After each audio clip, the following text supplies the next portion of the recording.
solamente lo que prescribía el artículo 66 de la Ley de Sociedades Comerciales, sino que además hicimos aclaración de información adicional que se debía incluir en la memoria. Vimos los puntos de información adicional, ¿sí? Y después también habíamos visto que como un anexo se debía incluir un reporte del Código de Gobierno Societario, que también lo vimos la semana pasada, ese código. Eso no tengo nada en esta ayuda a memoria, sino que lo expliqué la semana pasada. Bien, después, ¿qué otra cosa tengo con régimen anual? Los estados financieros. Acá, ¿a qué me refiero? Primero, artículo 62 de la Ley de Sociedades Comerciales a 65, ¿sí? Entonces, en estos artículos, ustedes ya lo vieron en Conta 3, tienen toda la información correspondiente a el estado de situación patrimonial, al estado de resultados, al estado de flujo de efectivo, perdón, en la ley no, en la ley habla de estados financieros, ¿sí? Después vemos en las normas el estado de flujo de efectivo. El artículo 65, que era lo que mirábamos todo lo referente a la información complementaria. Habíamos visto, dentro de lo que era la información complementaria, íbamos a tener los anexos y las notas, ¿sí? Las notas, perdón, en los anexos, la única diferencia que tenemos para las empresas que cotizan en bolsa era la información requerida por el artículo 64.1b. ¿Qué es este anexo? Recordemos, es el anexo de gastos. Los gastos, según la ley, están ordenados por función. Según nuestras resoluciones técnicas, están ordenados por función. Pero cuando voy a las normas contables internacionales, lo puedo ordenar por función o por naturaleza. Si lo ordeno por función, o sea, función, gastos de administración, de comercialización y otros, corresponde elaborar el anexo. Si lo ordeno por naturaleza, sueldos, honorarios, cargas sociales, etcétera, entonces ahí no corresponde armar este anexo. No obstante esto, es decir, las empresas que cotizan en bolsa tienen que presentar sus estados contables de acuerdo a las normas internacionales de información financiera. Esto está obligado también por la resolución técnica 26, entonces también figura en nuestras resoluciones técnicas. Después que habíamos visto notas, aparte de todo el conjunto de notas que nos propone la ley, recuerden que las notas hay flexibilidad. Yo, que soy emisor de los estados contables, puedo agregar todas aquellas notas, ¿sí?, que yo considere pertinentes, ¿sí? Entonces, en ese caso, no hay problema, puedo agregar más notas. Pero acá, a su vez, las normas, a través de las normas de la Comisión Nacional de Valores, hace un detalle de las notas que deben ir. Estas también las vimos en la clase pasada, ¿sí? Bien, esto es el conjunto de notas como información complementaria.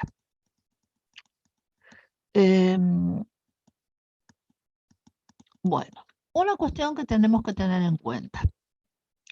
Las entidades emisoras de los estados contables, estos, sí, lo agregué. Las entidades emisoras de los estados contables o estados financieros sujetos a fiscalización por la Comisión Nacional de Valores deberán aplicar el método de reexpresión en los estados financieros en moneda homogénea, según lo previsto por las normas contables internacionales, la 29, o por la resolución técnica número 6. Entonces, los estados deben mostrarse con información en moneda homogénea, ¿sí? Acá, ¿cuándo se va a aplicar el concepto de la reexpresión? ¿Cuándo? En 3 ejercicios, si yo miro la variación del índice de precios, ¿sí?, superen el 100%. Entonces, en ese caso se va a aplicar y a partir de ahí para adelante se seguirá aplicando mientras esta situación se mantenga. ¿Qué voy a aplicar? Lo previsto por la NICS 29 o por la resolución técnica número 6. Chicos, hace 3 ejercicios, hace 3 periodos de tiempo que se está aplicando esta cuestión. Se están haciendo, ¿sí?, aplicando la reexpresión en los estados contables. ¿Sí? Los cerrados durante los de este año van a ser el 4.º ejercicio. El año pasado era el 3.er ejercicio que aplicábamos la reexpresión en los estados contables. Esto por un lado. Por otro lado, que esto no hablamos nada, tenemos el tema de la moneda funcional. ¿Puede haber estados contables presentados en otras monedas? Sí, puede haberlos. ¿Por qué? Porque yo debo presentar los estados contables de acuerdo a las normas contables internacionales en la moneda funcional. ¿Cuál es esa moneda funcional? Es la moneda de intercambio. Esa moneda de intercambio puede ser porque realizo ventas, ¿sí?, en otros mercados con otras monedas, o porque tengo parte de mis compras, de mis insumos, las plantas de producción, ¿sí?, en países en los cuales tienen una moneda diferente a lo que es donde está radicada la sede central, ¿sí?, de esa entidad. Entonces, en ese caso puedo tener moneda funcional. Acá cabe hacer la siguiente aclaración. Cuando se realiza, yo tengo una empresa nacional radicada en nuestro país. Hay una cantidad de operaciones que hace dentro del país y otras afuera del país en otras monedas. Entonces, ahí lo que hay que ir a mirar es el criterio utilizado para convertir las transacciones que hizo esa empresa de moneda extranjera a moneda nacional. ¿Por qué? Porque todos los registros contables deben hacerse en la moneda de curso legal. Yo puedo emitir estados contables en moneda funcional que sea otra moneda que no la de curso legal, pero toda la registración contable y la primera emisión de estados básicos va a ser en la moneda de curso legal. Después aplicaremos mecanismos de conversión. ¿Para qué? Para pasar de la moneda de curso legal a la moneda funcional. Pero insisto, todos los registros contables deben hacerse en moneda de curso legal. No se confundan con esta cuestión, ¿sí? No obstante esto, la AFIP me va a pedir, y esto es a los efectos impositivos, que además de presentar los estados contables en moneda funcional, yo debo presentarlos en moneda de curso legal. ¿Por qué? Porque la AFIP recauda sus impuestos en la moneda de curso legal. Entonces debe acompañarse a los efectos impositivos los estados contables en moneda de curso legal. Y si hubiera diferencias de criterios en la medición de los estados contables, el contador que audite esos estados contables deberá marcar las diferencias. ¿Y esto por qué, chicos? Esto se da porque normalmente los programas de la AFIP para liquidar el impuesto a las ganancias y demás, ¿qué es lo que tiene? Hacen comparaciones entre las mediciones que hace la ley de impuesto a las ganancias con lo que prescriben nuestras normas. ¿Y qué hacemos? Partimos del resultado contable, a partir de ahí hacemos los ajustes pertinentes y pasamos al resultado impositivo para poder de esta manera tributar el impuesto a las ganancias. Ahora bien, si yo tengo una empresa que cotiza en bolsa, que aplica el marco conceptual de normas contables internacionales, con los cuales puede diferir algunos criterios de medición. Por ejemplo, yo puedo tener valores corrientes en la normativa local, pero tengo valores razonables en la normativa internacional y puede haber diferentes criterios para medir. Entonces, estas diferencias el auditor las debe determinar, las tiene que mostrar en los estados contables, pero insisto, solamente para los fines impositivos. Entonces, un balance con moneda de curso legal, todo lo que fueran estas diferencias en los criterios de medición de normas internacionales a nuestras normas locales, y después, en base a eso, ¿qué es lo que se va a hacer? Después se va a determinar el impuesto a las ganancias. Impuesto a las ganancias que normalmente utilizamos el método del impuesto diferido, ¿sí?, y que va a ir registrado en lo que es el estado de resultados. ¿Estamos con esto? Entonces, hay un problema de cómo presento estos estados contables. La clase pasada no habíamos hablado nada al respecto sobre estas problemáticas, ¿sí?, de la unidad de medida. ¿Estamos?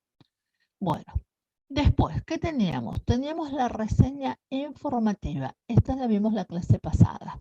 La reseña informativa dijimos que acompañaba a los estados contables, ya sea por periodos intermedios o por periodos anuales, y qué información debía contener. Bueno, breve comentario sobre las actividades de la emisora, la estructura patrimonial comparativa con periodo anterior.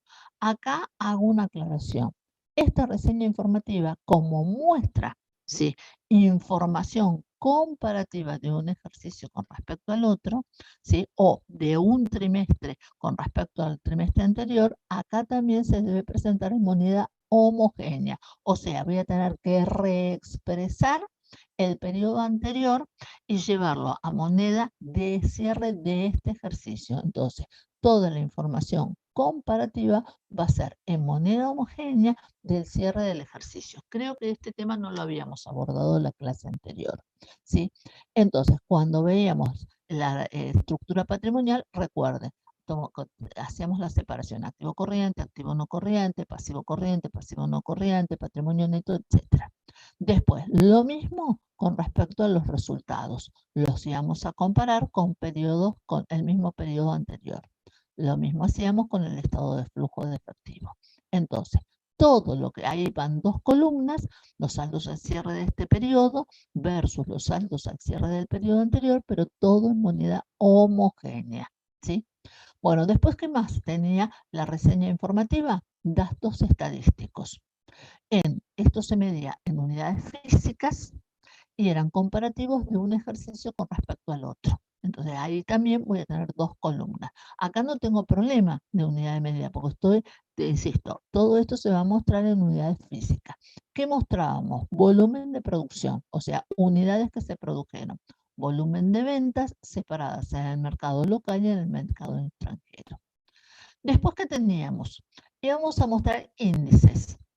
Índices comparativos de un periodo con respecto al otro. Y estos índices, acá también, ¿qué pasa? Esto es parte de nuestra materia. ¿Qué índices vamos a tener? Primero, vimos el índice de liquidez, lo que llamamos habitualmente el índice de liquidez corriente, como activo corriente, debido pasivo corriente. El índice de solvencia, acá voy a relacionar el patrimonio neto respecto a los pasivos. En doctrina, ojo, porque hay otros indicadores de solvencia, donde relaciono patrimonio neto versus el activo. Acá no, acá el que me pide es el que yo relacione patrimonio neto dividido los pasivos. Inmovilización del capital, ¿sí? Acá la parte dura del activo, normalmente lo trabajo como activos no corrientes sobre lo que es el activo total, y el indicador de rentabilidad. Cualquier tasa de rendimiento era una relación entre los resultados dividido la inversión que necesito para llevar adelante, para poder obtener estos resultados. Acá el índice de rentabilidad habíamos dicho que solamente va en la reseña anual, o sea, a la reseña que acompaña los estados contables anuales. En los trimestrales no va a estar el índice de rentabilidad. ¿Y cómo lo vamos a definir? Como el resultado neto, pero no incluye otros resultados integrales. Recuerden, yo puedo tener otros resultados integrales dentro del estado de resultados. Ahí que teníamos como otros resultados integrales son resultados que se reconocen en el ejercicio, pero que no están en condiciones de ser distribuidos. Entonces, muestro los resultados integrales, muestro los otros por separado y después muestro el resultado final, ¿sí? El resultado neto. Ahora, estos otros resultados integrales, cuando son trasladados, ¿sí?, al estado de evolución, estos se van a mostrar por separado, ¿sí? Los resultados integrales van ¿a dónde? Van a ir a resultados no asignados y van a estar en condiciones de ser distribuidos. Los otros resultados no integrales van a ir a un apartado especial dentro del estado de evolución y de acuerdo al origen de ese resultado, si voy a abrir una columna por cada origen. Por ejemplo, diferencias de conversión, por ejemplo, revalúos, etc. Entonces, insisto, los muestro en el estado de resultado. No son distribuibles, van a trasladarse al estado de evolución. Dentro del estado de evolución va a haber un apartado especial que le vamos a poner como un título, otros resultados integrales, y después una columna por cada uno de los conceptos que lo conforman. Bien, ¿y qué es lo que voy a hacer? En este índice de resultados voy a tomar el resultado neto sin estos otros resultados integrales y lo voy a dividir por el patrimonio neto promedio, ¿sí? Entonces ahí me fijo cuál es la media y hago de esa manera el resultado neto. Bueno, y después breve perspectiva sobre las perspectivas futuras que puedan tener. Acá, ¿qué pasa? Si es un trimestral, para el trimestre siguiente y para el resto del ejercicio, si faltan 2, 3 trimestres. Si fuera un anual, que no se los puse acá, ¿sí? Va a ser también para el año próximo. Después, ¿qué otra cuestión más tiene que mostrarse, tiene que acompañar en los estados contables? Una copia del acta del órgano de administración que aprueba la documentación. ¿Esto qué sería? Sería una copia del acta del directorio cuando se reúne y aprueba toda la documentación. Aprueba la memoria, aprueba la reseña, aprueba toda la documentación.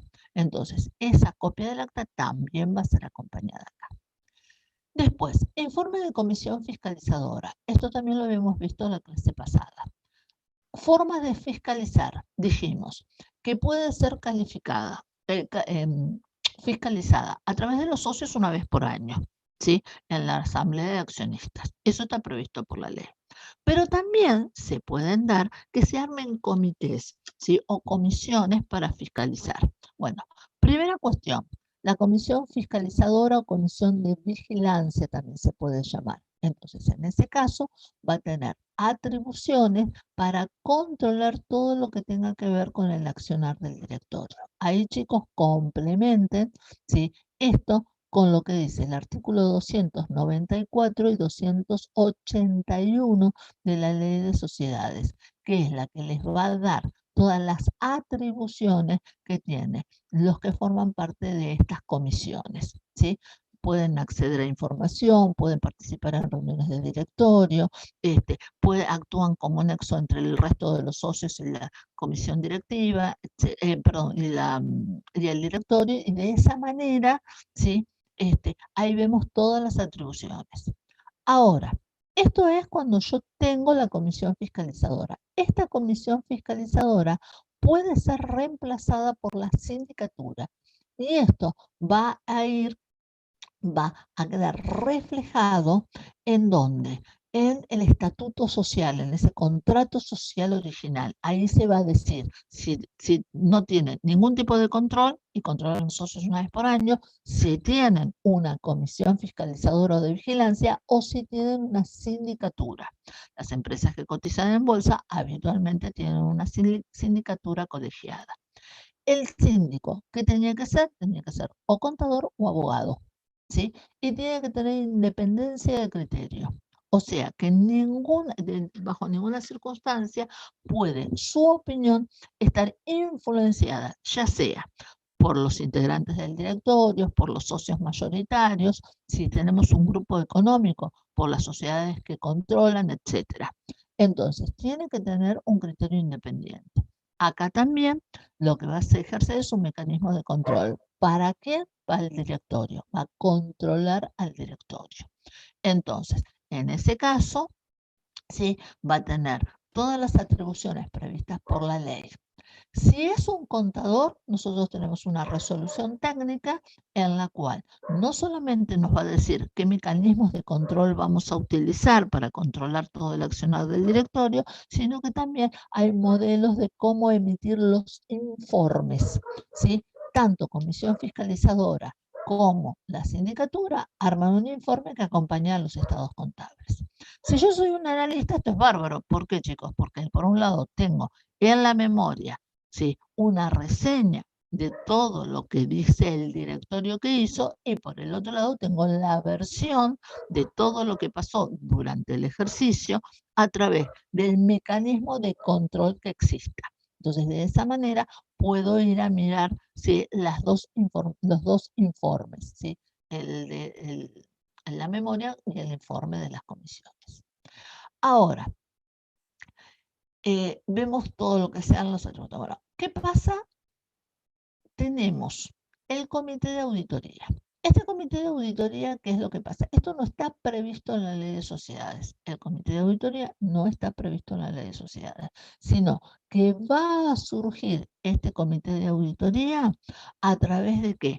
A través de los estatutos, de los contratos sociales de los estatutos. Bueno, ¿qué es el comité de auditoría? Va a funcionar en forma colegiada, con 3 o más miembros del directorio, ¿sí?, cuya mayoría será necesaria investir la condición de independiente de la sociedad y de los accionistas que ejercen el control. Acá es importantísimo.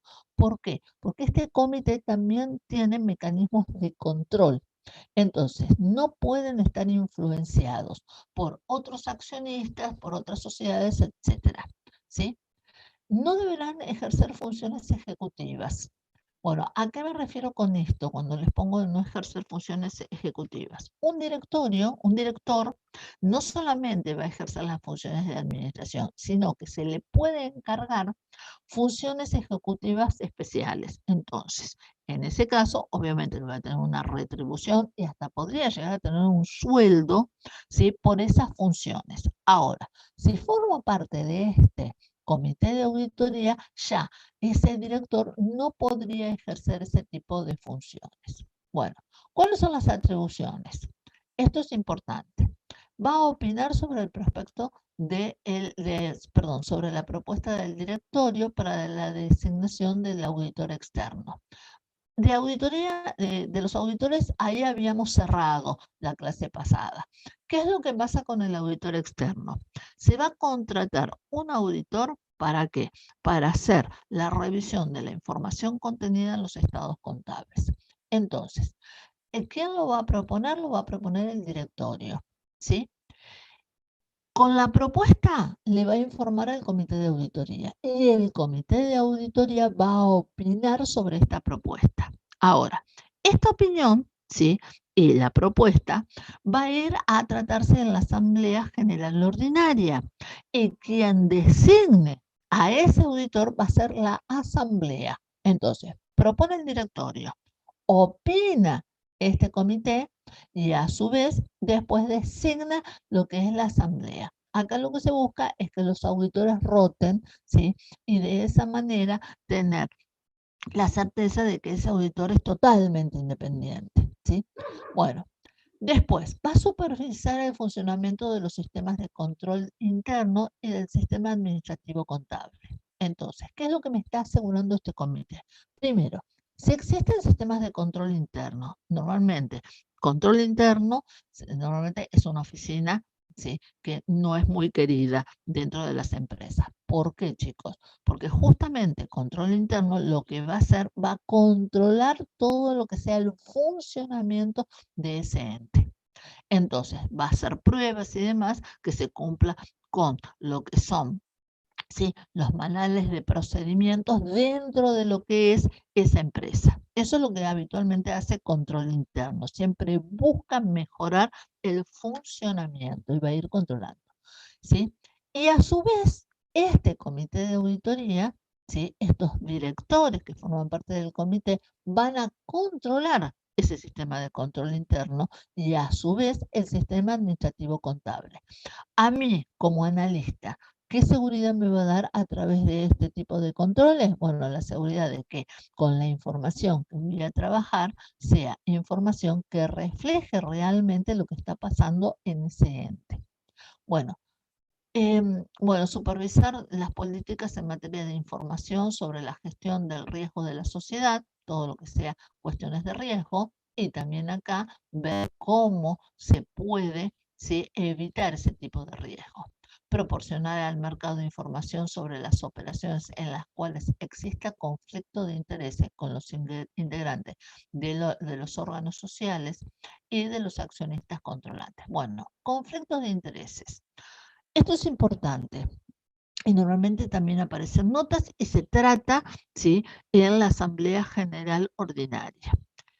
La regla general, ¿cuál es, chicos? Es que no podría haber situaciones de operaciones entre los integrantes de los órganos sociales, llámese directores, gerentes generales, gerentes de áreas, etcétera. Todos aquellos que estarían, ¿sí?, manejando, administrando ese ente. En principio, no podrían mezclar sus intereses personales con la función. O sea, no podrían estar contratando para otro tipo de servicios a estos integrantes, porque ahí aparece un conflicto de intereses. Lo mismo con los accionistas controlantes. Piensa que un accionista controlante puede estar haciendo sentar en el directorio a un representante de ellos y ahí podría abusarse y aprovecharse de esa situación para contratar en su propio beneficio. Pero ¿qué pasa? Esto aparece, insisto, este conflicto de intereses puede aparecer. Entonces, ese comité de auditoría en principio va a controlar esta situación, ¿sí? Con estas partes. Va a controlar esa situación. Piense que el comité de auditoría tiene acceso a todo tipo de información. Entonces, si existen contratos, si existen negociaciones con estas partes, el comité, ¿sí? Va a enterarse, va a poder pedir toda la información, va a poder pedir explicaciones. Entonces, en ese caso, va a proporcionar esta información, ¿sí? Obviamente que todo lo que tenga que ver con este tipo de negociaciones después se trata en la asamblea de accionistas. Y si existen contratos, ¿sí? Normalmente alguien aprobó ese tipo de contrato donde puede haber conflictos de intereses. ¿Quién los aprueba? El director, la sindicatura, etcétera. Ahora, se van a tener que ratificar, ¿sí? A través de la Asamblea General Ordinaria. Si la Asamblea desecha estos contratos, ojo, ¿por qué? Porque el contrato cae inmediatamente y si hubieran producido algún tipo de daño a la sociedad, las partes que autorizaron deberán indemnizar a la sociedad. Entonces, el comité de auditoría va a controlar toda esta situación. Bueno, opinar sobre la razonabilidad de la propuesta de honorario de los directores y de los administradores. Con respecto a los honorarios, ¿qué es lo que pasa? La función es remunerada. ¿A través de qué? A través de honorarios. Se van a fijar honorarios. Obviamente, yo no voy a tener un directorio trabajando todo un ejercicio para que le aprueben después los honorarios en la asamblea de accionistas. Entonces, normalmente los directores se llevan sumas a cuenta del honorario que después tiene la potestad la asamblea de accionistas de aprobarlos, ¿sí? Entonces, se va a llevar sumas a cuenta. Ahora, ¿qué es lo que va a pasar con esto? Acá el director iba a hacer una propuesta. ¿Y qué va a hacer?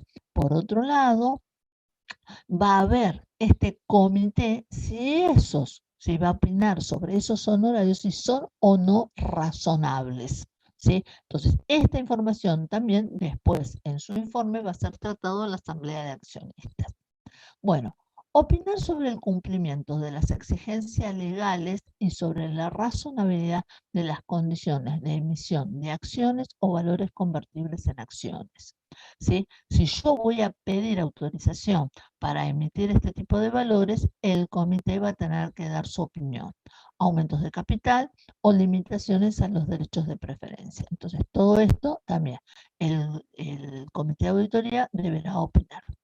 Verificar el cumplimiento de las normas de conducta que resulten aplicables, ¿sí? Acá normalmente, ¿de qué estamos hablando? Estamos hablando de los códigos. En líneas generales, en los códigos, ¿sí? En los distintos tópicos que tratan los códigos, ahí se van a dar normas de comportamiento dentro de lo que fuera el ente. Entonces, acá va a verificar ese comité que se hayan cumplido. Bueno, emitir opinión fundada respecto a las operaciones con partes relacionadas, en los casos establecidos por la ley. Acá nuevamente, como partes relacionadas, todos aquellos que puedan influenciar. Deberán informar al mercado toda vez que exista conflictos de intereses. Bueno, acá. El comité tendrá acceso a todo tipo de información de documentación que estime necesaria para cumplir con todos sus puntos y sus obligaciones. El comité será designado por el directorio y va a dictar su propio reglamento de funcionamiento. ¿A qué me refiero? ¿Cuántas veces se van a reunir? ¿Cómo se van a asignar funciones? En el comité, por ejemplo, puede haber partes de miembros del comité que tengan distintas especialidades y demás. Entonces, acá van a regular todo lo que tenga que ver con su funcionamiento, ¿sí? Bien, entonces, acá va a haber un informe que va a acompañar a los estados contables. El comité de auditoría no reemplaza al auditor externo, no lo reemplaza. Sí podría reemplazar, por ejemplo, a una comisión fiscalizadora. Al síndico no lo reemplaza. Bien, vamos acá a los informes de auditoría. Creo que en la clase pasada lo vimos muy por arriba. Bueno, primera cuestión, informe de auditoría. Auditar es sinónimo de controlar. Entonces, se va a designar a auditores que tienen que ser independientes. ¿Qué características tiene que tener un profesional para ser auditor? Primera cuestión, tiene que ser profesional de ciencias económicas. Por la ley de nuestro ejercicio profesional, tiene que tener el carácter, ¿sí?, o el título de contador público. El contador público es el que está habilitado para realizar esa labor de auditoría, ¿sí?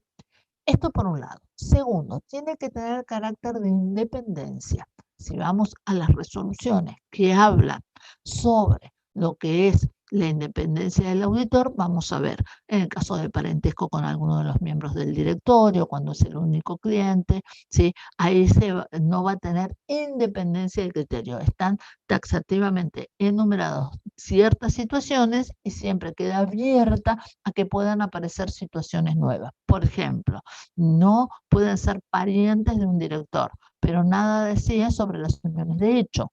Entonces, en la unión de hecho, ¿sí?, ahí también va a haber conflictos de intereses. En ese auditor no va a poder ser independiente. Entonces, en ese caso no podría ejercer la labor de auditoría. Entonces, insisto, taxativamente hay algunas situaciones enumeradas en las normas de auditoría, pero siempre queda abierto a que ese auditor tenga que poder opinar libremente sobre el contenido de los estados contables. Antes de presentarse como auditor, va a tener que presentar una declaración jurada informando sobre las acciones que podría haberle, ¿sí?, aplicado el consejo profesional.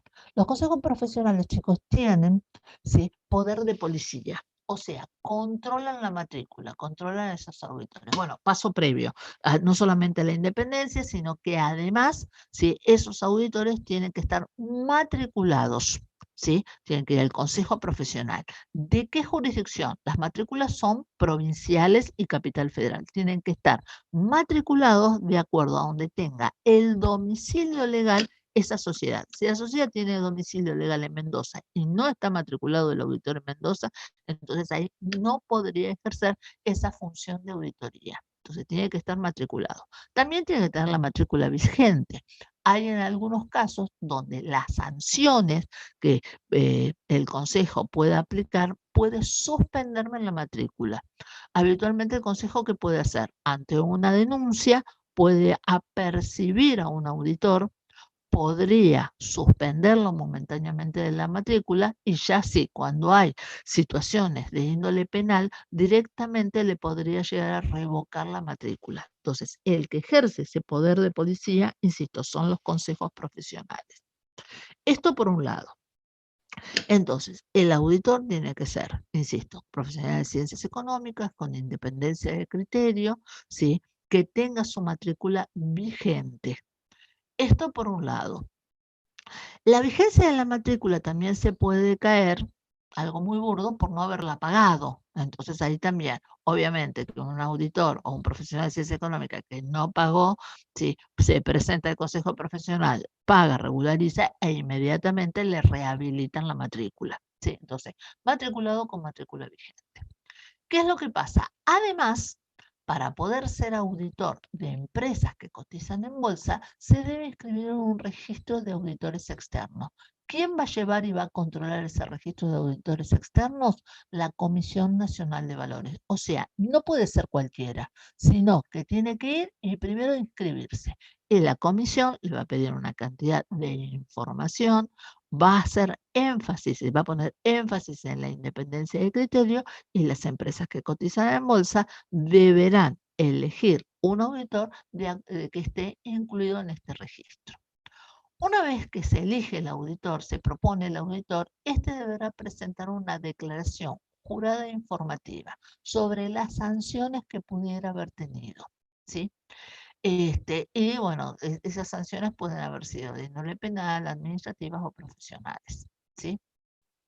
¿Quién va a designar el auditor? Dijimos, el directorio lo propone. El comité de auditoría opina sobre ese auditor. Va a mirar todos los antecedentes, toda la situación y va a opinar, sí, sobre ese auditor. Y a su vez, esta información va a ir toda a la Asamblea General Ordinaria. En la Asamblea de Accionistas, ¿sí?, van a designar a ese auditor externo. Entonces, la designación va a venir a través de la Asamblea de Accionistas. Y por el otro lado van a corresponder para el próximo ejercicio. No es que tengan permanencia. Lo ideal es que tengan rotación los auditores. Pero insisto, lo va a designar en la asamblea para que audite el próximo ejercicio, ¿sí? Bueno, a su vez, el auditor también va a tener que presentar un informe al comité de auditoría. Bueno, ese auditor que ya está designado, que hizo toda la labor de auditoría, hizo todos los controles, ¿sí?, no solamente va a tener que emitir su informe de auditoría, sino que además le va a tener que informar al comité de auditoría. ¿Qué le va a informar? Bueno, le va a informar fundamentalmente sobre su independencia, sobre la metodología que utilizó para poder realizar esa labor de auditoría, en el ámbito que lo hizo, los cronogramas de auditoría. Habitualmente, ustedes ya después lo van a ver en la materia, quien tiene la función de auditor va a armar una planificación de todos los procedimientos a aplicar para hacer esa labor de auditoría, con tiempos específicos para todo esto.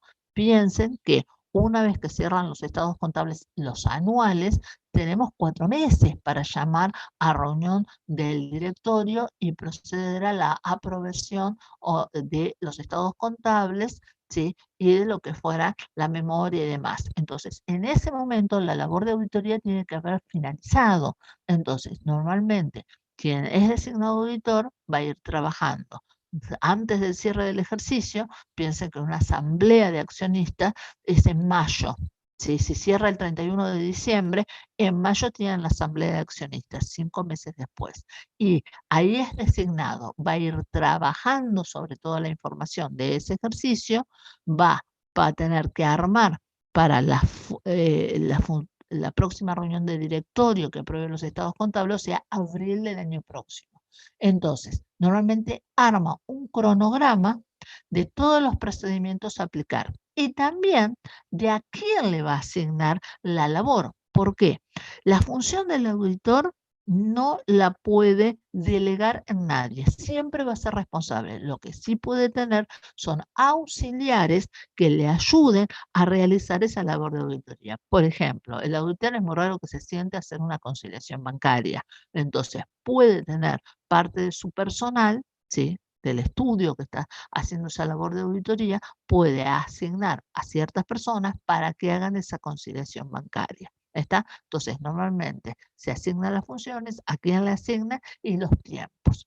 Entonces, si existe ese cronograma, ¿qué es lo que va a hacer? Va a decir dónde va a realizar esa labor, en qué ámbito, en qué lugar, en el estudio, en la empresa, y el cronograma de esa auditoría. Y si corresponden las deficiencias significativas advertidas respecto del sistema de control interno. El auditor también va a mirar ese sistema de control interno, ¿sí?, si se aplicó o no. Entonces, si hay diferencias significativas de esta labor con lo que la Oficina de Control Interno dice, con el sistema de control interno dice, entonces ahí va a tener que dar la explicación ¿a quién? Al comité. Y el comité, recuerden que, ¿cuál es su función? Justamente el de controlar. ¿Qué cosa? Todo lo que es el sistema de control interno y, lo habíamos visto acá arriba, y todo lo que tenía que ver con la parte del sistema administrativo, contable, ¿sí? Bueno, no lo encuentro ahora. Bueno, estaba en uno de los puntos, acá está. Supervisar el funcionamiento del sistema de control interno. Si el auditor encuentra falencia, le va a informar al comité de auditoría y el comité de auditoría obviamente va a ejercer los controles y las propuestas de poder solucionarlo. Y a su vez el sistema administrativo contable. Bueno, esto en cuanto al informe del auditor. El auditor, habíamos dicho, va a controlar, esto lo vimos la clase pasada, va a controlar todo lo que tenga que ver con ese proceso contable. O sea, va a partir de la documentación respaldatoria, ¿sí? De la documentación respaldatoria, voy a ir a mirar si se hicieron correctamente los registros en el libro diario, si después del libro diario sus asientos fueron correctamente mayorizados, de los mayores si fueron transcriptos a los sumas y saldos, y los sumas y saldos, si los saldos si fueron transcriptos correctamente a el balance, o sea, a los estados financieros. Va a mirar todo ese proceso. Acá hay que hacer una aclaración. Se hace revisión selectiva de la información.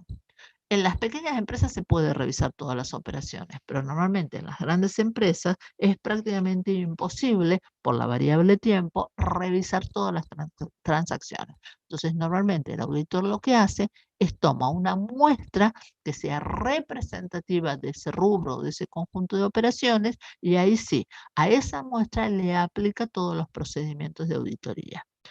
De acuerdo a las falencias que encuentre, o a lo mejor no encuentra ninguna, que funcionó todo bien, entonces infiere que el resto que no hizo el control tuvo comportamiento similar.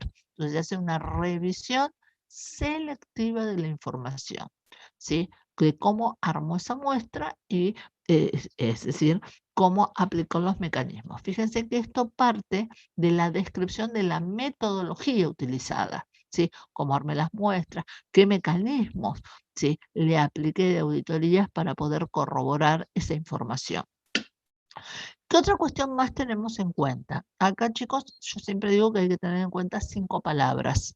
Y las 5 palabras son existencia. El auditor, cada vez que ejerce controles, ese mecanismo de control, ¿qué es lo que va a hacer? Va a verificar que esas operaciones hayan existido. ¿Sí? Que no sean operaciones truchas, a lo mejor para evadir impuestos. Que las operaciones hayan existido. Segundo, que las operaciones pertenezcan a ese ente, ¿sí?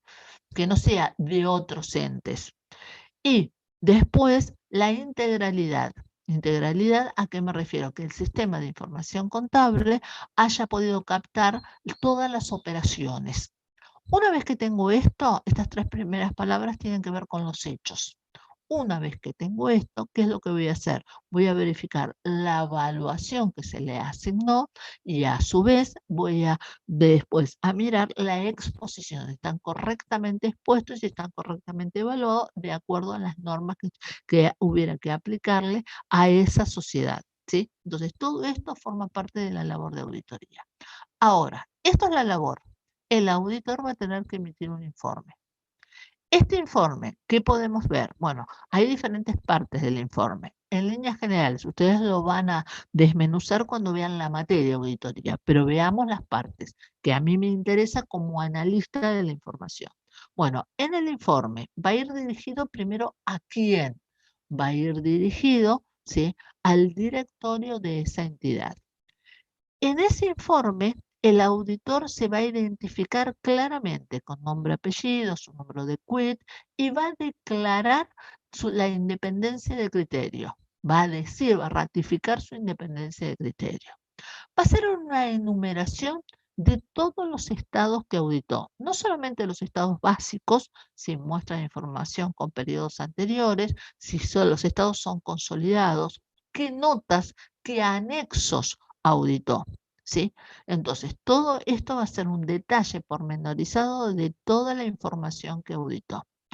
Va a ser una pequeña reseña con respecto a qué normas se le aplicó, ¿sí?, para poder elaborar esos estados contables, y después sí, ahí va a haber, ¿sí?, una parte que es importantísima, que es el alcance de esa auditoría. O sea, si ese auditor tuvo acceso a todo tipo de información, o si el ente fue reticente, o si faltó de información de determinado rubro o de determinada operatoria. Esto es importante porque esto después me ayuda a fundamentar, ¿sí?, el dictamen profesional. El dictamen profesional, se pone como título, es la parte en la cual el auditor da su opinión técnica. Obviamente, si tuvo acceso, si tuvo un alcance donde tuvo acceso a la información sin ningún tipo de inconvenientes, ahí va a opinar sobre toda la información. podrá tener una opinión favorable, que esos estados contables representen razonablemente la situación patrimonial, económico-financiera, pero también podría tener una opinión adversa. Aclaro, chicos, nunca vi una opinión adversa. ¿Qué es una opinión adversa? Que esos estados contables no reflejan la situación patrimonial, económico-financiera de ese ente. No vi nunca. Después, si tuvo dificultades en el alcance, si tuvo dificultades, hubo ciertas operaciones que no pudo acceder a la información. El ente fue reticente al darle esa información. O ciertos rubros de los estados contables donde también la información fue reticente. Entonces no se pudo formar ese auditor una opinión sobre esas transacciones o sobre ese rubro en particular. Entonces, ahí, ¿qué es lo que va a pasar? Puede dar una opinión favorable por el resto y poner lo que se llama una salvedad. En la salvedad pone salvo por tal rubro o tal conjunto de transacciones. Entonces, ahí está informando que por ese grupo, en el alcance, no tuvo acceso a la información y en su dictamen profesional que no puede opinar, ¿sí? Por las limitaciones que tuvo. Y después puede haber abstención de opinión, que yo siempre cuento el caso, a mí me tocó abstenerme. ¿Por qué? Porque audité los estados contables de un ente que en las inundaciones de la ciudad de La Plata perdió todo, perdió los libros de comercio, la documentación de respaldo y demás. Se procedió a hacer la reconstrucción patrimonial a través de un backup que estaba guardado en un lugar diferente donde se inundó. Entonces, de esa manera hubo reconstrucción, pero todo eso no se pudo comprobar absolutamente nada, porque, insisto, no había documentación de respaldo. Entonces hicimos la reconstrucción y yo me abstuve de opinar, ¿sí? Pero son situaciones muy particulares para la abstención. Entonces, esto es lo que tiene que ver con el informe de auditoría. Insisto, él o los profesionales que intervengan en la auditoría tienen que tener carácter independiente. Van a emitir un informe, van a realizar toda la labor, van a tener que emitir un informe. A su vez, el comité de auditoría también los va a controlar a los auditores, ¿no? Bueno, ¿y qué es lo que va a pasar? Si yo soy un analista de la información contenida en sus estados contables, a través de la lectura de ese informe de auditoría, ¿qué es lo que me está diciendo? Me está diciendo si yo me puedo apoyar para analizar la información en estos estados contables. Y si hubiera problemas con con alguna de las operatorias o alguno de los rubros, también me está diciendo, me lo está informando, y de esa manera, cuando tenga que aplicar ratios, ¿sí? Fórmulas para poder analizar, tendré en cuenta esas limitaciones que encontró el auditor.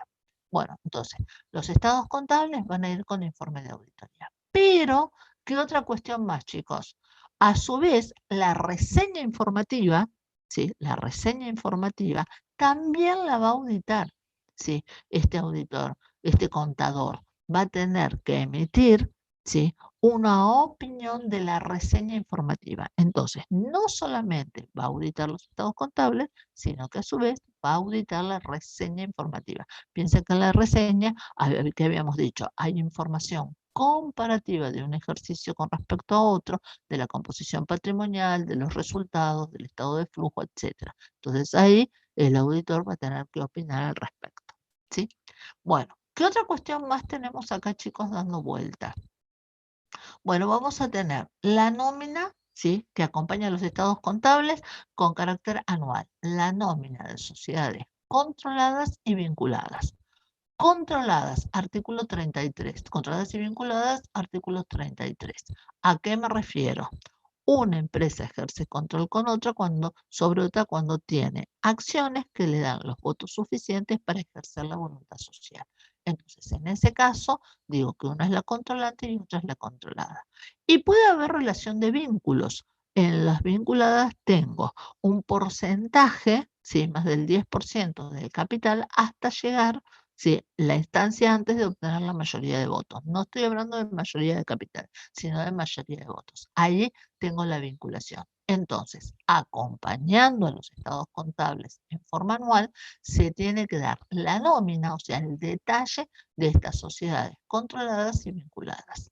Y a su vez, se tiene en esa misma nómina, se tiene que dar también el detalle de los miembros del directorio, que que sean titulares y suplentes, ¿sí? Entonces, acá estoy hablando como organismo de administración, esos miembros del directorio, titulares y suplentes, siempre y cuando fueran sociedades anónimas. Si es una SRL, normalmente acá no tengo directorio, sino que tengo socios gerentes, entonces tendría que dar también la nómina, ¿sí?, de esos miembros, insisto, los titulares y los suplentes. Esta información es anual, ¿sí? Esto es lo que yo voy a presentar con periodicidad anual. ¿Estamos? ¿Por qué? Porque en los trimestrales esto no va. Bien, ahora, terminamos con toda la información anual. Empecemos a trabajar con periodicidad trimestral. Esto va a ser muy rápido. ¿Por qué? Porque ¿qué es lo que tenemos, chicos? Primero, la memoria no va a estar. La memoria es nada más que en forma anual. Vamos a tener los estados financieros, ¿sí? Los estados financieros o estados contables. Esto va a ser por periodos intermedios, o sea que voy a tener por los distintos trimestres, ¿sí? Que va a ser primero, segundo, tercero y el cuarto que va a coincidir con el estado anual. A su vez, si esta empresa fuera una controlante, deberá presentar también en lo que fueran los trimestrales, ¿sí? ¿Qué cosa? La información consolidada, o sea, estados financieros consolidados, ¿sí? Ahora, ¿qué es lo que pasa? ¿Cómo ordeno, y esto creo que ya también lo habíamos visto, cómo se ordenan estos estados? Bueno, primero se muestran los consolidados, los estados financieros consolidados, y después los estados financieros individuales de la emisora. ¿Qué habíamos dicho también en la clase pasada? Bueno, que la Comisión Nacional de Valores me puede eximir ¿de qué cosa? De la presentación de los estados financieros individuales. Y solamente presentar los estados financieros consolidados. Pero insisto, esto va a hacerlo la Comisión Nacional de Valores. Este ordenamiento cabe para los estados trimestrales, ¿sí? los trimestrales y también para el anual. Dijimos, no tenemos memoria, pero sí que tenemos, chicos, reseña informativa, con las mismas características que vimos antes. Después, acá también, estos estados van a tener que ser aprobados por el órgano de administración, por ejemplo, en reunión de directorio. Entonces, ¿qué tiene que acompañar a esto? Me va a tener que acompañar, ¿sí?, la copia del acta que aprobaron también a estos estados trimestrales. Por otro lado, la información de la comisión fiscalizadora y o del comité de auditoría. Esto va igual que el anterior, lo único que insisto, sobre los estados trimestrales. Y después vamos a tener, ya el auditor va a estar designado, ¿sí? Este auditor, ¿qué es lo que va a hacer? Va a tener que emitir el informe de auditoría sobre los estados financieros trimestrales, ¿sí?, sobre los trimestrales, y a su vez sobre la reseña informativa.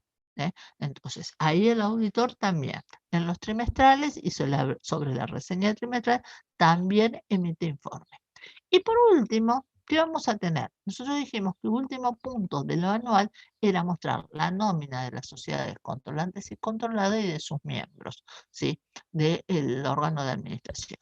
¿Qué es lo que pasa? En los trimestrales no tengo que mostrar esa nómina, pero ¿qué es lo que hubiera pasado? Si hubiera habido variaciones en esa información, ¿qué es lo que tengo que hacer? En ese trimestre que hubo una variación, informarlo.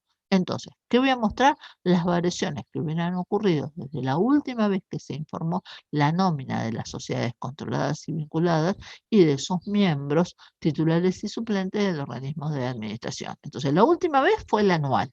Entonces, cualquier variación posterior, entonces ahí sí, muestro lo que fueran las variaciones. ¿Estamos con esto? Entonces, ahí tenemos toda la información en forma anual, ¿sí?, y en forma trimestral, ¿sí? Acá lo que no volví a armarle, no les armé nada, es de los códigos. Eso lo habíamos visto en la clase pasada. Bueno, chicos, son las 14:04. Hacemos los 10 minutos de recreo y después voy a trabajar con el prospecto de emisión. Que esto ya sale, es un régimen informativo, pero no tiene que ver ni con el anual ni con el trimestral. Entonces, pero también es necesario, sí, tener en cuenta y tener en cuenta las partes que tiene este prospecto. Entonces, chicos, cortamos acá 10 minutos. 14:05 hasta 14:15. ¿Estamos de acuerdo? Hasta 14:15. Yo lo que voy a hacer, voy a cortar también el audio. ¿Estamos? ¿Sí? Corto el audio. Dale, profe, nos vemos. 14:15, entonces arrancamos con prospecto de emisión. ¿Sí?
Bueno, ya estoy de vuelta.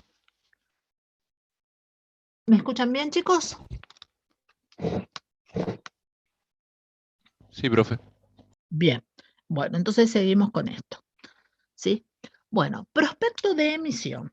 ¿Qué es el prospecto de emisión? Bueno, primero, vamos a ver quién está obligado a tener, a quién emitir este prospecto de emisión. Vamos a ver el contenido, ¿sí? Las partes que tiene el prospecto, etc. Bueno, primero, las emisoras que soliciten, primero, autorización de ingreso en el régimen de oferta pública de valores negociables. ¿Qué es esto de los valores negociables? Acá me estoy refiriendo a todo tipo de valores negociables. Me estoy refiriendo a las acciones y me estoy refiriendo a títulos de deuda privada. Entonces, si se presentan ante la Comisión Nacional de Valores y piden esa autorización, deberán emitir un prospecto de emisión. Para que sea incorporado al registro como emisor frecuente en el régimen de oferta pública, también tiene que tener prospecto, o haga oferta de adquisición o canje de valores de acuerdo a lo establecido por la Comisión Nacional de Valores con respecto a oferta pública y canje de valores. Acá también. Entonces, en estas circunstancias va a tener que acompañar el prospecto de emisión. Entonces, todos aquellos que hagan oferta pública, en general, acompañan. Ahora vamos a ver puntualmente qué es lo que va a acompañar, ¿sí? Bueno, el prospecto de emisión va a ser un prospecto, ¿sí? Que va a ser el prospecto general de emisión y a su vez puede tener un suplemento de prospecto. Esto lo vamos a ver. Puede estar, puede acompañar, ¿sí? O directamente tener este suplemento. El prospecto constituye un documento básico para realizar la oferta de valores negociables. ¿Sí? Ya vamos a ver porque brinda una cantidad de información que no está en ningún otro lado. ¿Sí?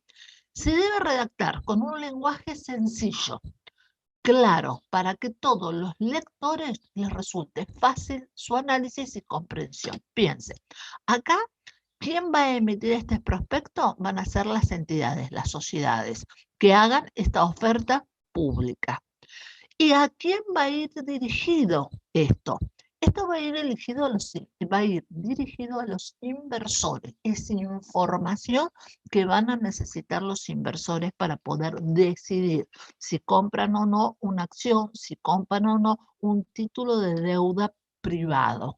Entonces, hay una diversidad de usuarios, ¿sí? Puede ser desde, no sé, un obrero metalúrgico hasta otro empresario. Entonces, no todos tienen los conocimientos técnicos. Entonces, cuando se redacta este prospecto, ¿sí? En su redacción tiene que ser un lenguaje muy sencillo y claro para que lo puedan entender. Yo me tengo que enfocar, si tengo que emitir el prospecto, que va a haber una diversidad de usuarios que a lo mejor no tienen información técnica.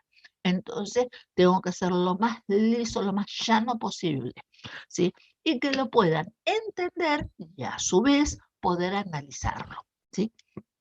Bueno, los emisores de valores negociables, junto con los integrantes del organismo de administración y fiscalización, serán los firmantes del prospecto, ¿sí? Entonces, estos van a ser los firmantes, pero además van a ser los responsables por la información que brinden estos prospectos, ¿sí? El prospecto debe estar a disposición del inversor. ¿En dónde, chicos? Bueno, este prospecto a disposición obviamente va a tener que estar en donde tiene el domicilio legal, ¿sí? La empresa que lo emite. O también puede decir otros lugares donde se pueden hacer de copia de estos prospectos. En general, cuando hay una nueva emisión, se hace una cantidad de copias para que todo el mundo pueda tener acceso a toda esta información. Es más, cuando hay nueva emisión de acciones o de obligaciones negociables, se pueden hacer reuniones donde sí, se explique el contenido de este prospecto. ¿Para qué? para los que pudieran estar interesados en comprar este conjunto, ¿sí?, de activos, ¿sí? Me refiero a acciones, a obligaciones negociables, etc. Antes de la autorización de la oferta pública, deberán presentar un prospecto preliminar que será reemplazado por el prospecto definitivo cuando se autorice la oferta. Bueno, ¿qué es esto? ¿Qué quiero significar con esto? Bueno, una empresa pide autorización para hacer una nueva emisión de acciones o pide autorización para emitir obligaciones negociables nuevas. Cuando hace todo ese pedido, se va a armar un proyecto se va a hacer un prospecto preliminar, ¿sí?, que va a acompañar a toda la documentación que por la cual se va a pedir la autorización a la Comisión Nacional de Valores.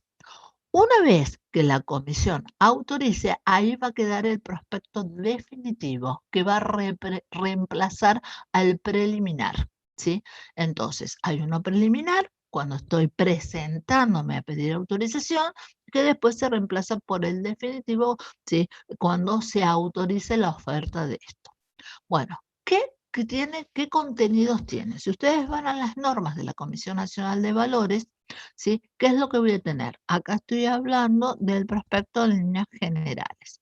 Estos serían los puntos que va a tener este prospecto. Primer punto, la portada. ¿Qué va a contener, chicos, la portada? Bueno, va a contener todo lo que sean datos de, ¿sí?, el emisor de ese prospecto, o sea, la razón social, de acuerdo a los estatutos, a cómo esté inscripto, ¿sí?, el nombre que tenga. Después, todo lo que sea con respecto a la sede social, se va a tener que poner dónde queda su sede social, la quit, el teléfono, el correo electrónico, ¿sí?, y la fecha de ese prospecto. Toda esta información va a estar en la portada. Entonces, son todos datos que tienen que ver con el emisor.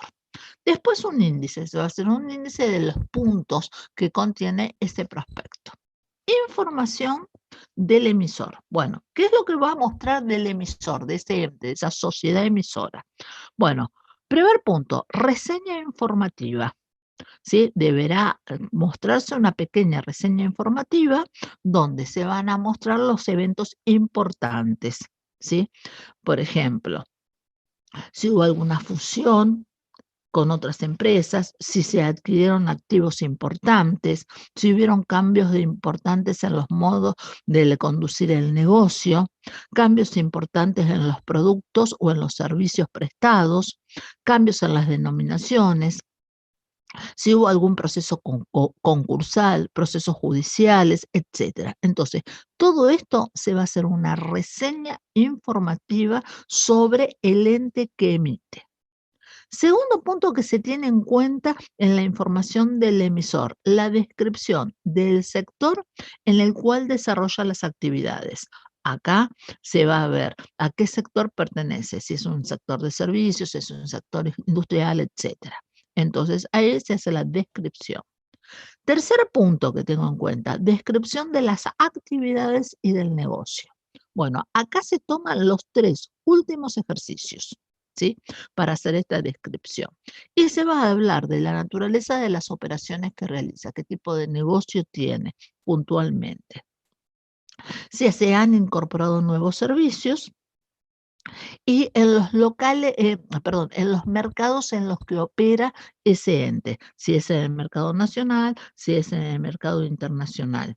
Y por el otro lado, si existe algún tipo de información por segmentos en los cuales pueda brindar esta información, ya sea por zonas geográficas o por tipos de negocios. Eh, También se va a hablar de la estacionalidad. Puede haber tipos de productos o servicios que sean estacionales. Entonces acá se va a describir el tema de la estacionalidad. Después, ¿de dónde toman las materias primas, la fuente y la disponibilidad que tienen? Piense que si tienen dificultades ese ente en hacerse las materias primas, podrían resentir si es su negocio. Bueno, todo lo que tenga que ver con canales de comercialización, ¿sí? Bueno, y toda otra información que consideren importante. Entonces, esto va a ir con información del, ¿sí?, ente que está emitiendo los estados, perdón, el prospecto. Vamos a los factores de riesgo.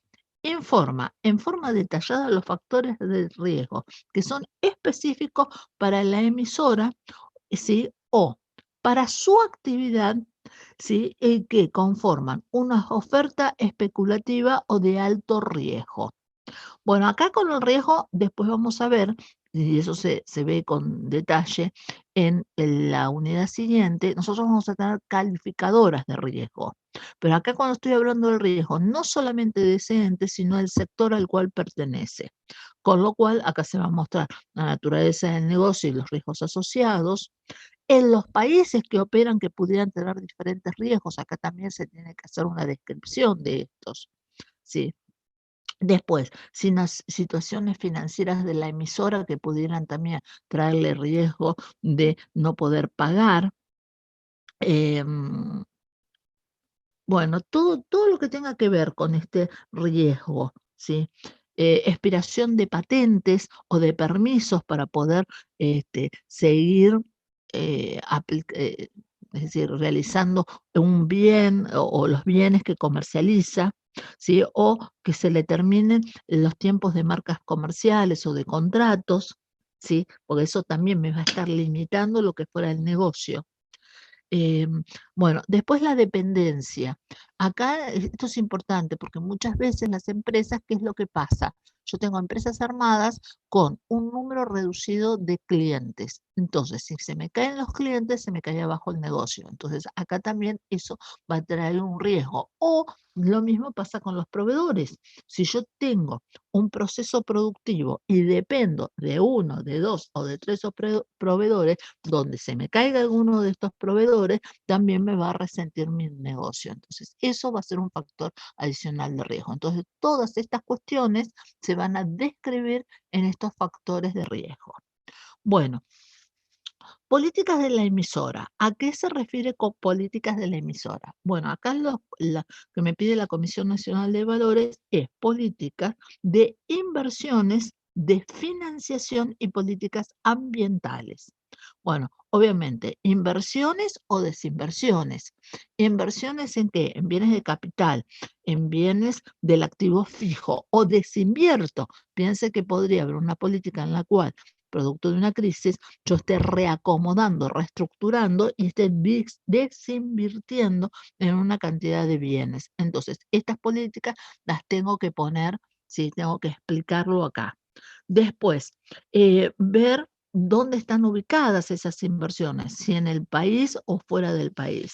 Después, todos los montos gastados en lo que fuera investigación y desarrollos de productos en los últimos 3 ejercicios, políticas ambientales o de sustentabilidad, ¿sí? A ver cómo se manejaron en los últimos, siempre me estoy hablando de los últimos 3 ejercicios.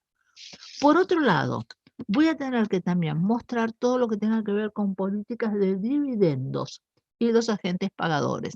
Ahí veo si existe una política. Hay algunas empresas que tienen políticas totalmente erráticas, pero si existiera una política, entonces ahí se debe a explicar. Lo mismo si hubiera restricciones a la distribución de dividendos. Si por alguna situación, por un contrato en particular y demás, entonces en ese caso, ¿sí?, voy a tener también que informarlo en este prospectos.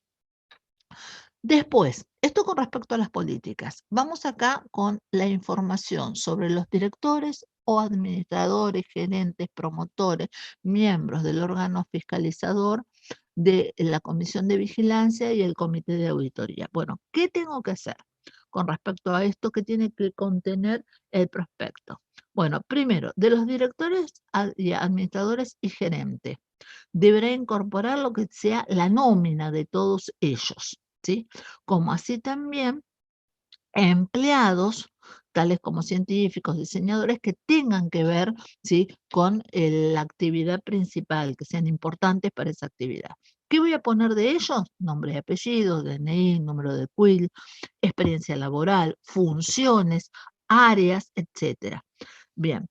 Después, la fecha de nacimiento, la naturaleza del vínculo que tengan estos con cónyuges, convivientes y demás, cualquier convenio o entendimiento con los accionistas, ¿sí?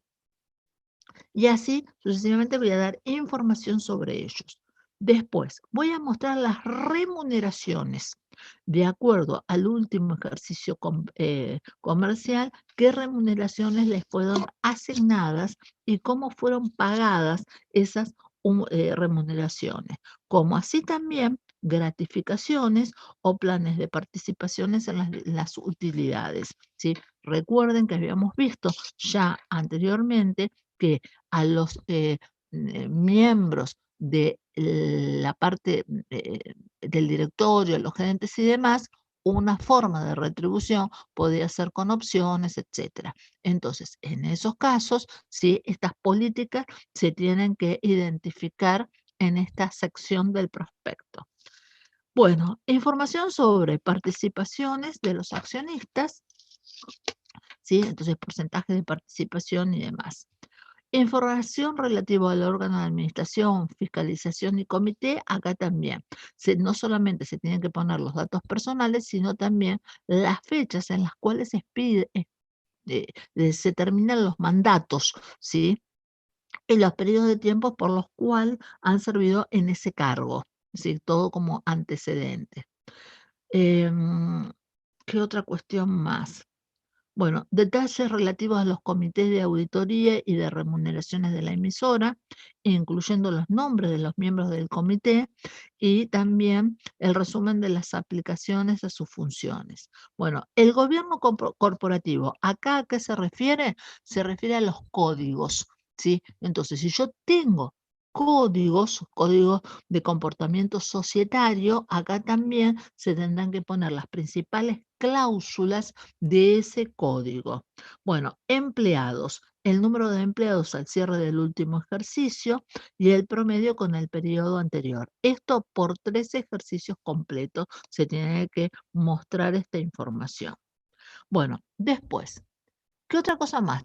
Estructura del emisor, accionistas o socios y las partes relacionadas. Bueno, acá ¿qué es lo que vamos a mostrar? Acá fundamentalmente esto se va a aplicar para los grupos económicos. ¿Qué es lo que voy a tener? Voy a ver si en esta estructura, si hay, por un lado, empresas que controlas y lo que fueran las controladas. Normalmente puedo tener subsidiarias, o sea, una subsidiaria es la que está controlada por otra. Entonces, ¿qué tipo de empresa soy? ¿A qué grupo pertenece esta sociedad en particular? Esto se va a mostrar en esta parte, ¿sí? Después, accionistas y socios principales o socios principales. Ahí también se va a hacer una nómina, ¿sí? Con los distintos porcentajes que puedan tener. Acá, eso es un accionista, lo voy a considerar cuando tenga un 5% o más de las acciones. Ahí se va a mostrar el nombre del accionista, ¿sí? O de esos socios principales. Bueno, si son personas jurídicas también tengo que hacer esa presentación. Y esta información va por los últimos 3 periodos de tiempo, los últimos 3 ejercicios. Y de esos accionistas, ¿sí? Si bien tienen el 5% de lo que es el capital, por el otro lado hay que mirar los derechos a votos, porque ¿qué es lo que puede pasar? Que tengamos acciones con votos múltiples y esto nos puede dar un volumen mayor de votos en una asamblea, ¿sí? Si esos accionistas también son del país o son accionistas extranjeros, etcétera. Entonces, toda esta información va a ir en esta parte. Bueno, después, transacciones con partes relacionadas. Acá también, si hubiera contratos, todo lo que hubiera pasado entre los que dirigen y lo que tenga que ver con la sociedad, a su vez, como parte relacionada, también podemos entender los ascendentes, los descendentes, cónyuges y hermanos, ¿sí? De las personas humanas o físicas que ejercen el control y que participan o que tienen una participación significativa en la sociedad, o los miembros del organismo de la dirección. Entonces, no solamente los que gobiernan y los que ejercen control, sino que a su vez su entorno familiar. Entonces, en ese caso, si conflictos de intereses, si hubiera contratos por montos relevantes y demás, esto también se debe informar en el prospecto. Bueno, esto por un lado. Activos fijos y sucursales de la inversora, ¿sí? Como punto número 8. Bueno, acá se va a hacer un detalle de los activos fijos tangibles, ¿sí? Inclusive se va a incorporar bienes que, aunque a la fecha de emitir la información todavía no se hayan comprado, pero que sí tengan contrato de leasing y que se tenga la intención de la compra. Eso se transforma en un activo fijo, ¿sí? Entonces acá se va a tener que dar ese detalle de este tipo de activo. Después, si existieran proyectos de inversión, a qué me refiero, a construcciones, expansión, mejorar las plantas, incorporar nuevos equipamientos, etcétera, acá también se va a tener que hacer una reseña, ¿sí?, de toda esta cuestión. Y por último, se tendrá que también mostrar todas las sucursales de la emisora. Bueno, antecedentes financieros. ¿Qué es lo que tengo con los antecedentes financieros? Bueno, esta información también es de los últimos 3 periodos de tiempo, de los últimos 3 ejercicios. Estos antecedentes financieros deben ir acompañados de informe de auditoría emitido por contador público independiente. Entonces, acá también el auditor no solamente va a auditar los estados contables, la reseña informativa, sino también los prospectos de emisión, ¿sí?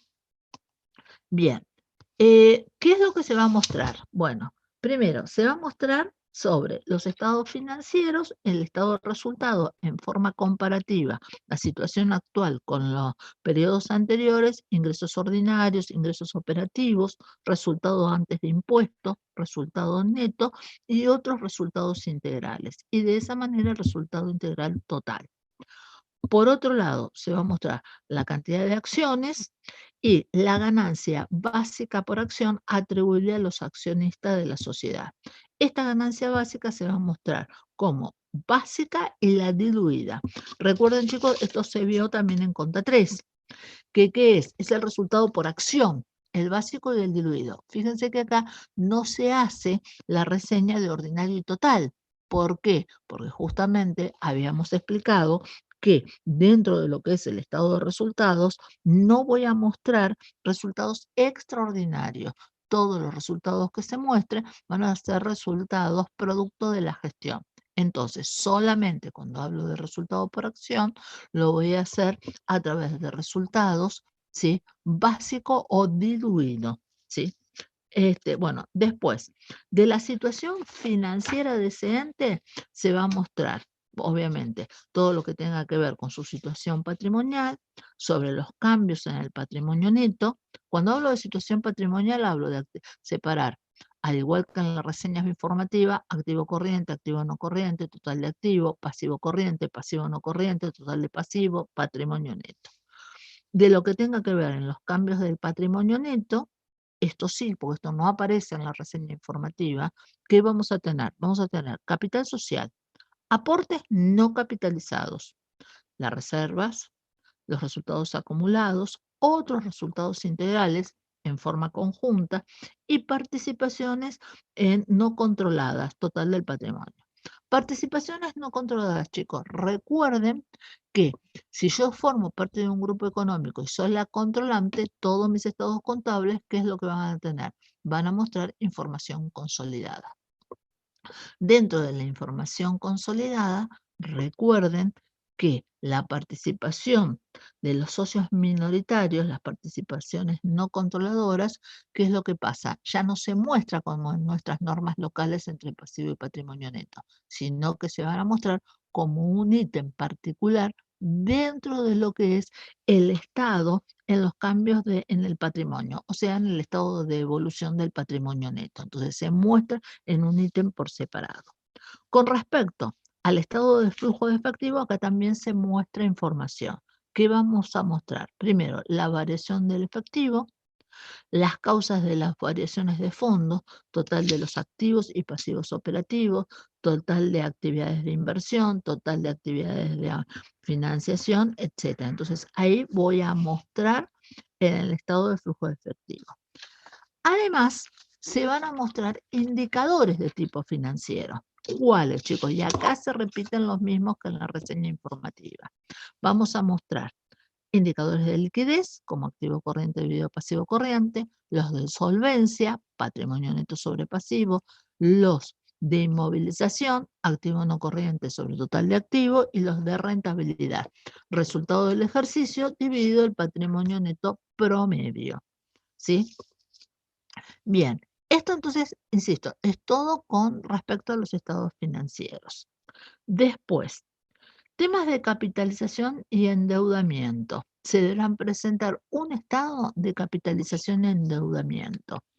Ahí, ¿qué es lo que se va a mostrar? A la fecha del último estado financiero se adjuntará al prospecto, mostrando la capitalización de la emisora y de corresponder ajustados para reflejar la colocación de nuevas acciones a emitirse y el destino previsto de los ingresos de esos fondos. El endeudamiento también incluye el endeudamiento indirecto y las contingencias. Entonces, todo el detalle de endeudamiento. Con respecto al capital social, acá también se debe brindar información.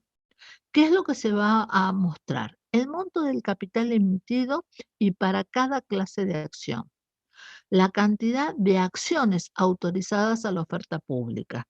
La cantidad de acciones emitidas y totalmente integradas y emitidas, pero no integradas totalmente. Sí, el valor nominal de las acciones, la conciliación de la cantidad de acciones en circulación al comienzo y al finalizar el año, ¿sí? Todo esto con respecto a lo que fuera, ¿sí?, el capital. Después hay que mostrar sus valores en libros, sus valores nominales, ¿sí? Cuando hubiera existido autorización, pero que todavía no se haya emitido, está autorizado el aumento del capital, pero no está emitido, y hubiera compromisos, entonces se tendrá que decir qué acciones se van a emitir, en qué categorías, etcétera. ¿Qué más tenemos en esto? Bueno, cambios significativos entre la fecha de los cierres anuales, si hubiera habido un cambio, ahí van a tener que dar una explicación. Bien, antecedentes. Esperen que me perdí con los temas acá. Bueno, información adicional. Cuando hablo de información adicional, voy a tener información con respecto a los instrumentos constitutivos. Acá que puedo tener contrato social o estatutos, ¿sí? Indicando la autoridad en la cual fue inscripto. Acá se inscribe ante la autoridad de Contralor. ¿Cuál es la autoridad de Contralor? Bueno, en provincia de Buenos Aires, personas jurídicas. En Capital Federal, Inspección General de Justicia. Entonces, en ese caso, sí se tendrán que poner, indicar no solamente ante qué autoridad de Contralor está inscrito esto, sino el número de la inscripción en este tipo de registros. Bien, esto en cuanto a los instrumentos. Después, la cantidad de límites de los directores y administradores. Recuerden que la ley de sociedades me dice que las sociedades anónimas van a estar dirigidas por el directorio. Normalmente se pone en estos contratos, en estos estatutos sociales, el mínimo, ¿sí? Normalmente es un director, hasta llegar a un número máximo. Entonces, esos se van a ir designando en la medida que los negocios vayan siendo más complejos. Por ende, en este prospecto se va a informar el número máximo de directores que pueda haber, lo mismo que las facultades que tenga este conjunto de directores, ¿sí? Después, información adicional con los derechos de dividendos que puedan tener, derechos a votos, derechos a participaciones, ¿sí? Disposiciones para rescate de acciones, disposiciones para otros tipos de fondos. Bueno, contratos importantes. Dentro de esta información adicional, todo lo que tenga que ver con contratos importantes de los 2 últimos ejercicios, ¿sí? Ahí se va a tener que incluir las fechas de los contratos, las partes que intervinieron, la naturaleza general de esos contratos, el término, todo lo que tenga que ver con las condiciones. Después, controles de cambio. Se deberá describir cualquier ley, decreto, regulación u otra normativa del país de origen de la emisora que pueda afectar la entrada y salida de capitales, incluyendo la disposición de efectivo y equivalente, y la remisión de dividendos o intereses. Chicos, en este momento esta situación es muy delicada porque está prohibido, ¿sí?, remitir dividendos al exterior, ¿sí?, en otras monedas. Y también tenemos todo un tema de control de cambios con respecto a esto. Entonces, hoy en día esta información aparece en el prospecto y es importante.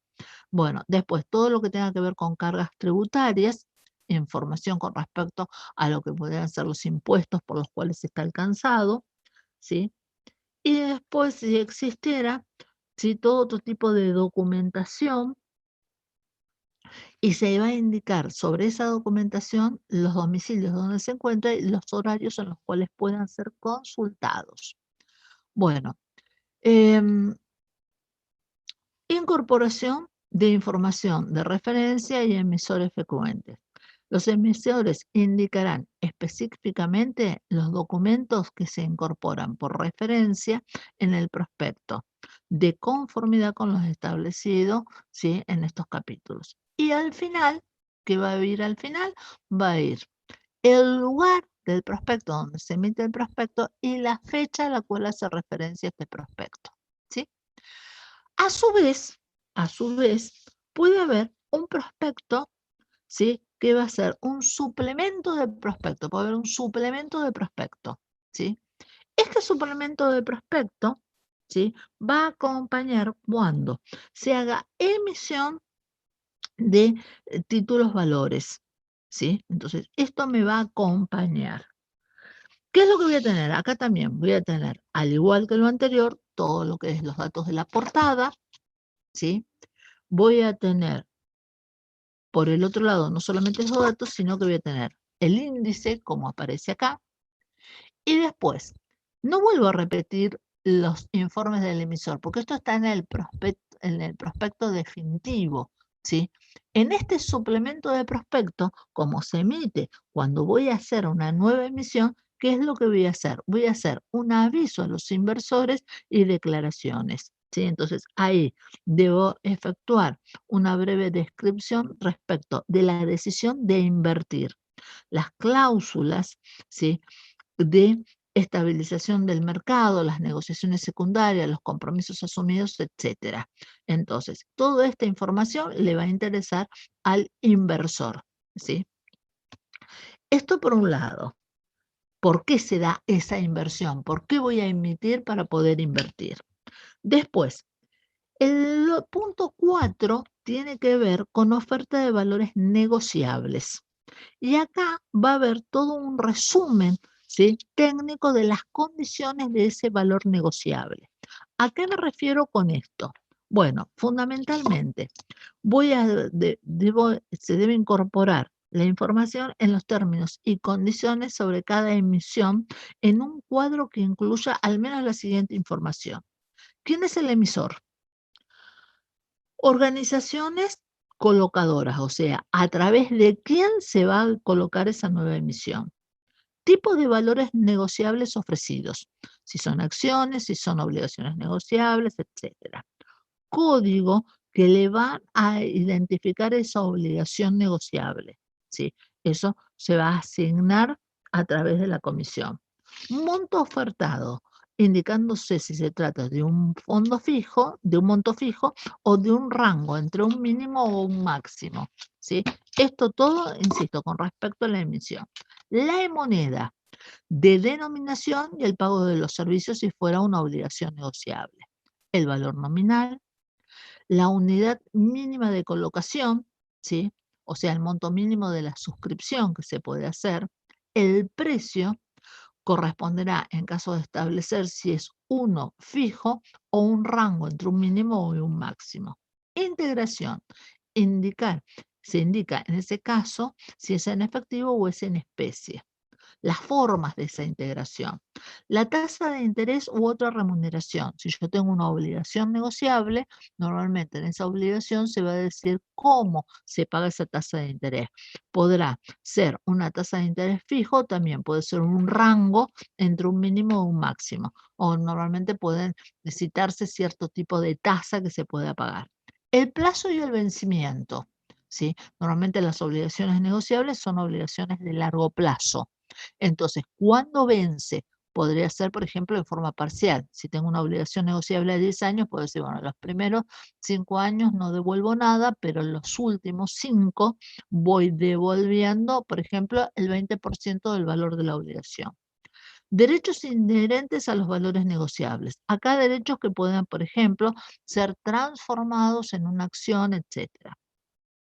Eventuales restricciones a la libre negociabilidad de estas obligaciones. Bueno, políticas de dividendo o distribución del resultado cuando sea aplicable. Acá en dividendos, ¿a qué me refiero? En vez de ser obligaciones negociables que fueran acciones, entonces las políticas que existen. Después, las amortizaciones, si son obligaciones negociables del capital, lugar y fecha de pago, listados y negociación, métodos de colocación, destino de los fondos. Eso también es muy importante, porque esto también me está hablando del riesgo, ¿sí? Normalmente tengo que tratar de mirar, ¿sí?, si el riesgo es alto o bajo. Si yo encaro un nuevo proyecto de inversión, en general, el destino de los fondos que van a parar ahí, ¿qué es lo que va a pasar? Va a generar en el futuro flujos de fondos. Entonces, de esa manera me baja el riesgo para poder pagar la obligación. Bueno, las leyes aplicables, la jurisdicción, rangos y garantías si hubiera, y calificación del riesgo. La calificación del riesgo, chicos, ya nos da la pauta de las calificadoras de riesgo, que eso también van a aparecer en la unidad siguiente. Bueno, y las acciones ejecutivas que se pudieran tomar con respecto a esto. Bueno, todo lo que sea con respecto a la descripción de la oferta y demás. Y después, este suplemento tiene planes de distribución, cómo se va a hacer la distribución de la oferta de esos valores, ¿sí? Factores de riesgo, acá nuevamente aparecen lo que sean todos aquellos factores de riesgo que tengan que ver, como lo vimos acá arriba, con el ente emisor. Información financiera similar a la que vimos, ¿sí?, acá cuando hablamos de activos, esperen, acá, cuando hablábamos de los activos, antecedentes financieros, en esta información de tipo financiera, si ahí se va a hacer todo el detalle, ¿sí?, como vimos con los indicadores, la capitalización, todo lo que tenga que ver con esta información financiera. Y esto es un punto importante, el destino de los fondos. Cuando se hace una nueva emisión, ¿sí?, ¿dónde se va a destinar los fondos recaudados por esa nueva emisión? ¿Sí? Insisto, esto tiene que ver con los riesgos. Pueden ser que sean para adquirir nuevos activos, ¿sí?, para hacer, para financiar adquisiciones de nuevas empresas, etcétera. Bueno, detalle de los accionistas vendedores, dilución y dividendos que se puedan pagar, ¿sí? Y gastos de emisión, el hecho de colocar este nuevo activo financiero va a tener un conjunto de gastos. Entonces, ahí se va a hacer todo el detalle de los gastos que pudieran aparecer, como por ejemplo, comisiones a los agentes de bolsas, etcétera. Bueno, el contrato de la colocación, hechos posteriores al cierre de la última información de los estados contables, ¿sí?, cuál hecho que podría ser relevante podría incluirse acá, y después todo tipo de información adicional. Por último, vamos a tener, el final va a ser el día, ¿sí?, y el lugar donde está firmada esta información. Entonces, en este caso tenemos los prospectos. Los prospectos, insisto, van en líneas generales los van a presentar todos aquellos que hagan oferta pública, y cada vez que se haga una nueva emisión, ya sea de acciones o de títulos valores, ¿sí? Perdón, o obligaciones negociables, tendrá que acompañarse por el suplemento de prospecto. Por otro lado, bueno, esto para cerrar los temas, tenemos el Código de Gobierno Societario, que ya lo habíamos visto en la clase pasada. Acá yo hice referencia a la calificadora de riesgo. Cuando vemos acá, dentro de los puntos y en el prospecto, en el suplemento de prospecto, hablamos de calificación de riesgo. ¿Qué es esto de la calificación de riesgo? Acá estoy hablando de riesgo bursátil, ¿sí? Entonces, ¿qué es lo que va a pasar? La Comisión Nacional de Valores va a tener un registro donde van a estar los agentes calificadores de riesgo. Estos en general son sociedades y pueden ser las universidades, con la última modificación que hubo, facultades de ciencias económicas, que se presenten como calificadoras de riesgo. ¿Qué es lo que van a calificar? Van a ser el riesgo que tengan las acciones o el riesgo que tengan los títulos de deuda, ¿sí? Entonces, ¿qué es lo que va a pasar? Estas calificadoras de riesgo, ¿sí?, se van a inscribir en la Comisión Nacional de Valores en un registro especial como un agente calificador. ¿Y después qué va a pasar?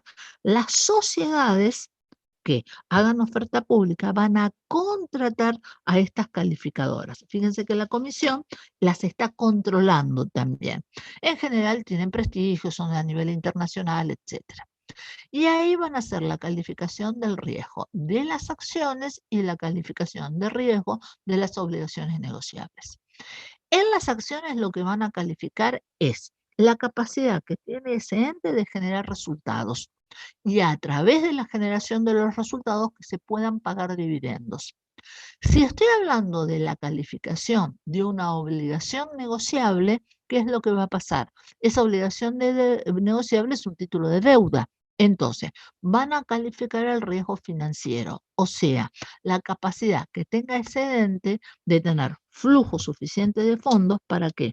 Para poder pagar los servicios de esa deuda a través de los intereses en tiempo y forma, y a su vez de poder hacer las devoluciones de capital. Entonces, en ese caso, sí, esas sociedades van a hacer la calificación de riesgo. Esa calificación de riesgo es una calificación que es pública, o sea que todos los inversores van a tener acceso a esa información. Y además, como vimos recién, en el suplemento de prospecto, cuando yo hago una nueva emisión, ¿qué es lo que va a pasar? Ahí voy a tener que incluir como parte de la información esa calificación de riesgo. Piensen que este prospecto va dirigido al inversor potencial, aquel que quiere comprar ese tipo de activos financieros. Entonces va a tener ya preevaluado el riesgo de ese papel en particular, ¿sí? Entonces, va a ser importantísimo tener en cuenta. En cuanto al riesgo, chicos, como dijimos siempre, acá va a haber inversores que son mucho más lanzados y van a estar dispuestos a invertir con riesgo, y otros que van a ser muy conservadores y no van a invertir. El ente emisor, ¿sí?, o el que coloca estas acciones, estos papeles, pueden hacer reuniones explicando y promocionando todo lo que fuera esta colocación. Ahí podría, por ejemplo, ser a través de un banco, un agente colocador de todo esto. Bueno, chicos, con esto que llegamos hasta hoy, fíjense que vimos prácticamente todo lo que sea la información pública. Es bastante pesado porque, insisto, es todo normativa en esto. Después, dentro de lo que es la información pública, puede haber informes, ¿sí?, de analistas bursátiles, informes de las calificadoras que recién las nombré, y notas en medios especializados. Bueno, ahí, chicos, puede haber, todo el mundo tiene acceso a ese tipo de información. Lo que se busca es la transparencia de esa información. Con respecto a la información no pública, bueno, esto va a ser información cuando estas empresas pueden ser que coticen o no coticen en bolsa. Acá no estoy hablando de empresas de capital cerrado, sino es otro tipo de informes los cuales no tienen la obligación de trascender, sino que ante una determinada circunstancia, ese ente emisor puede brindar información.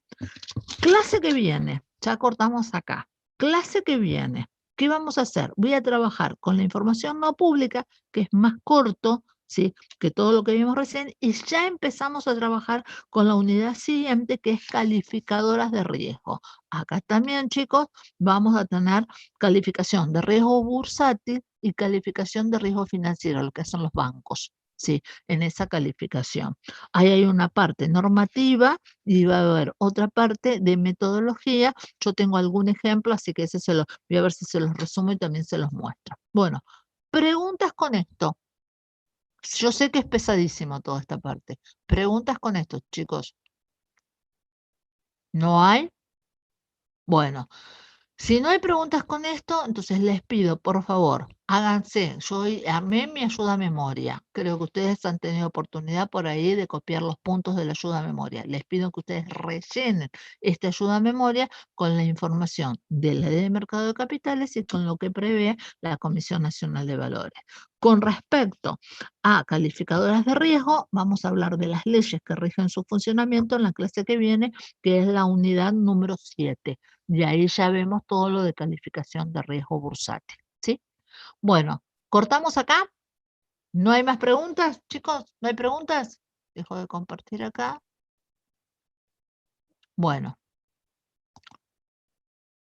Si no hay ningún tipo de preguntas, entonces, chicos, nos vemos, si Dios quiere, la semana que viene. ¿A cuándo es la mesa de examen?